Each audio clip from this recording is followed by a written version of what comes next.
কলকাতায় ২১ সমাবেশে যোগ দিতে উত্তর থেকে দলে দলে হাজির তৃণমূল কর্মীরা। ২১ সমাবেশ সফল করতে রাজ্যের প্রত্যেক জেলা থেকে আসছেন হাজারো হাজারো কর্মী সমর্থকেরা।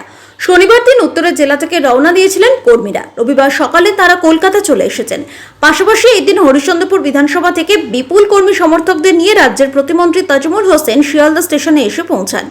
যোগদানকারীদের সাহায্য করতে প্রত্যেক স্টেশন চত্বরে খোলা হয়েছে সহায়তা কেন্দ্র। এদিন তৃণমূল কংগ্রেস কর্মীদের দেখা যায় সকলের হাতে ছিল দলীয় পতাকা। স্টেশনের প্ল্যাটফর্মে মিছিল ও দলের স্লোগান দিতে দিতে তৃণমূল কংগ্রেস কর্মীরা রওনা হন গীতাঞ্জলি স্টেডিয়ামে। সকলেরই জন্য ছিল বাসের ব্যবস্থা। গীতাঞ্জলি স্টেডিয়ামে থাকার ব্যবস্থা করা হয়েছে মালদা ও মুর্শিদাবাদের জেলা তৃণমূল কর্মী সমর্থকদের। তাই শিয়ালদা স্টেশন থেকে নিজেই বাসে উঠে তৃণমূল কর্মী সমর্থকদের নিয়ে গীতাঞ্জলি স্টেডিয়ামের উদ্দেশ্যে রওনা দেন হরিশ্চন্দ্রপুর বিধানসভার বিধায়ক তথা রাজ্যের প্রতিমন্ত্রী তাজমুল হোসেন। তাদের সকলকে উত্তর কলকাতা জেলা তৃণমূল কংগ্রেসের পক্ষ থেকে অভিনন্দন জানাই। সকলকে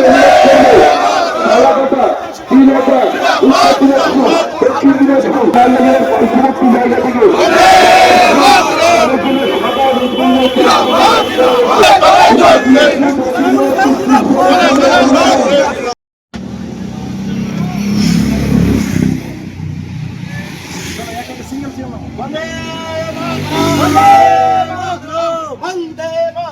वंदे मातरम माता गणेश जिंदाबाद जिंदाबाद जिंदाबाद कासिंदा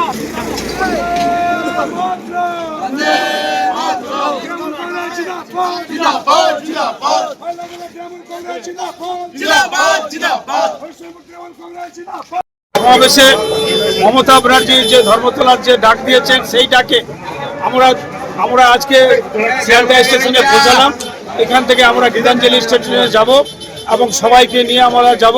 আমাদের যেটা যে মমতা ব্যানার্জির যেটা যে 1993 সালে যখন যুব কংগ্রেসের সভাপতি ছিলেন, no identity card no vote এর দাবিতে যে মহাকরণ অভিযান ছিল, সেই অভিযানে যে 13 জন শহীদ হয়েছিল, সেই শহীদদেরকে শ্রদ্ধা জ্ঞাপনের জন্য আমাদেরকে 21শে জুলাই যে ধর্মতলা চলো, সেই ধর্মতলা চলোতে 21শে জুলাই যে ধর্মতলা চলোর যে ডাক দিয়েছেন শহীদদের প্রতি শ্রদ্ধা জ্ঞাপন করতে বলেছেন, সেই ডাকে আমরা